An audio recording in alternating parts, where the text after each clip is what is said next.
Olá, meus amados, a paz do Senhor Jesus. Estamos com mais um vídeo que estamos trazendo sobre a nossa lição, a EBD. Eu quero apenas trazer uma introdução para você que vai assistir esta aula na sua igreja, no seu templo, com o seu professor. Acredito que o seu professor está se preparando muito bem para assim levar um ensino que é um ensino muito profundo, que é a palavra do Senhor Jesus. Então o assunto da lição é o avivamento no Novo Testamento. É o assunto que iremos estudar domingo, o avivamento no Novo Testamento. O texto áureo está escrito: Jesus respondeu e disse-lhe: se tu conheceras o dom de Deus, quem é o que te diz, dai-me de beber, tu lhe pedirias a ele e ele te daria água viva. Aqui no encontro de Jesus com a mulher samaritana, conforme a lição, nos mostra uma água diferente. Essas coisas que nós encontramos na palavra do Senhor Jesus espiritual, já neste texto aqui sobre a água, para isso é preciso entender por que reino dos céus e reino de Deus. João Batista, ele, capítulo 3, versículo 2 de Mateus, João Batista, ele diz: é chegado o reino dos céus. Veja bem, João Batista conhecia, quando Jesus disse para a mulher: se tu conheceras o dom de Deus, se tu conheceras quem é que está te conversando contigo. Veja a diferença da mulher samaritana para João Batista. João Batista conhecia, ele disse: é chegado o reino dos céus. Em outras palavras, João estava dizendo: chegou quem vai falar tudo sobre o reino de Deus. Chegou o mestre dos mestres, que vai falar como é o reino de Deus. Então, João Batista, ele conheceu e ele apresentou ao público: é chegado o reino dos céus. Qual é a diferença de reino de Deus para reino dos céus? O reino dos céus se refere ao ministério de Jesus. Então ele veio para lhe mostrar como é as coisas no céu. Então ele tinha que comparar o físico e a oportunidade que ele estava com aquela mulher naquele poço. Ele aproveitou para explicar a água que ele queria oferecer. Esta água diferente, esta água que a pessoa bebe e não tem mais sede. Então Jesus, ele veio para esclarecer tudo sobre o céu, falando, se ele quer falar alguma coisa, por exemplo, sobre que se tem relação à escrita, ele usa caneta para dar um exemplo de algo que você entenda, que a caneta escreve. A caneta é usada para se escrever, para redigir uma carta ou qualquer outro texto.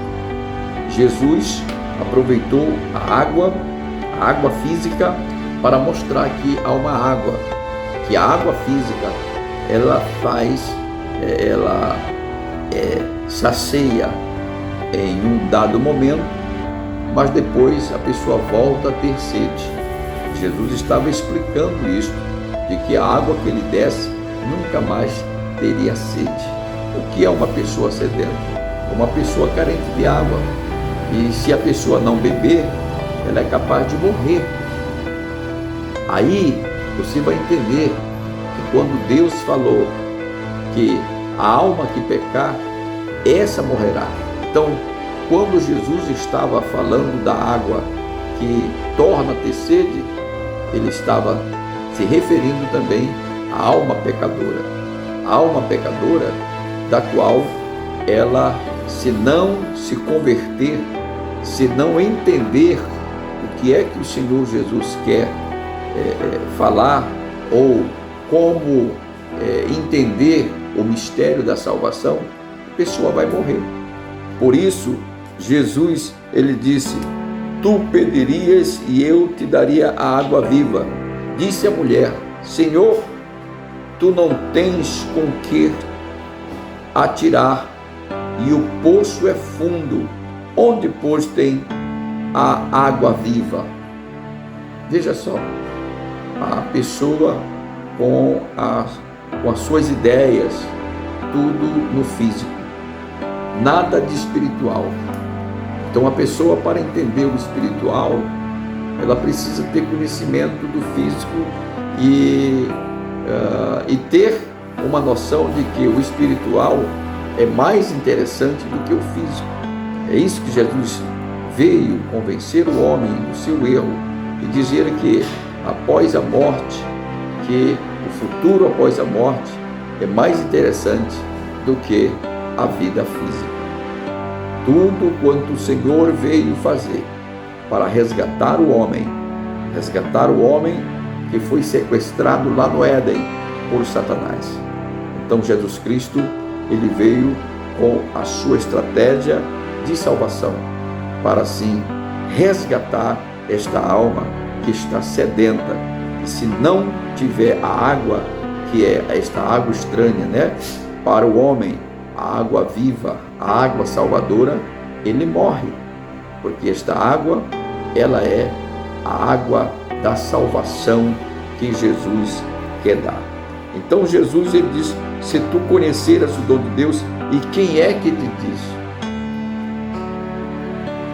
Se ela tivesse esses dois conhecimentos, ela pediria não somente água, ou seja, ela esqueceria a água física e pediria água viva, porque é preciso conhecer o nosso Senhor, o nosso Salvador.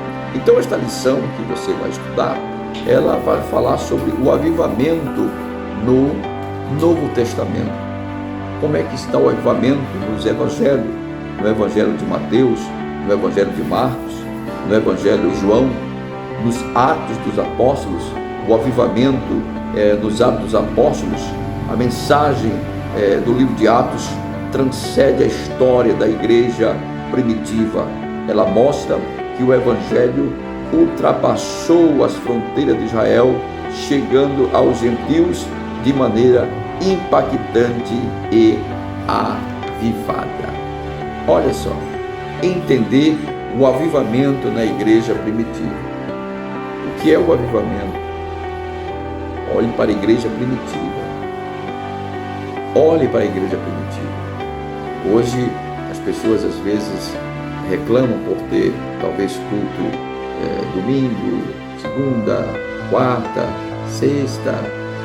Acham que é muito culto. Será que uma pessoa que acha que esses dias, domingo, segunda, quarta, sexta, que acha que é muito culto, será que essa pessoa está avivada? Esta pessoa, será que ela está realmente realizando esse trabalho com prazer, de servir ao Senhor com alegria? Então, o avivamento não é só em épocas de feriado, que vai para um retiro, ou para um encontro de casais, ou de ano em ano. Não, o avivamento não se limita a parte do ano ou dias específicos do ano. Não, meu amado. Avivamento, ele é diário. Ele é diário. Todos os dias de culto, ter o prazer de ir para a igreja. Isto é avivamento. Então, quando Paulo diz a Timóteo: tens cuidado de ti mesmo. Isso é importante, este conselho de Paulo a Timóteo. E é o que nós precisamos saber se nós realmente estamos vivendo este avivamento. Será que estamos vivendo este avivamento? Ou estamos indo somente quando tem pregador famoso, quando tem cantor ou cantora famosa, quando há aqueles congressos? Será que avivamento é só isso? Você acha que é só isso? Não, meu amado. Avivamento tem que ser todos os dias. Você tem que estar avivado hoje, tem que estar avivado amanhã, tem que estar avivado até a volta do Senhor Jesus. Então, você quer entender melhor este assunto da lição? Não perca domingo. Domingo, vá para a escola bíblica dominical. Deus tem uma palavra para o seu coração, tá certo? Então, aqui é um convite para você não perder a escola bíblica dominical e tirar todas as suas dúvidas com o seu professor. Até o nosso próximo encontro.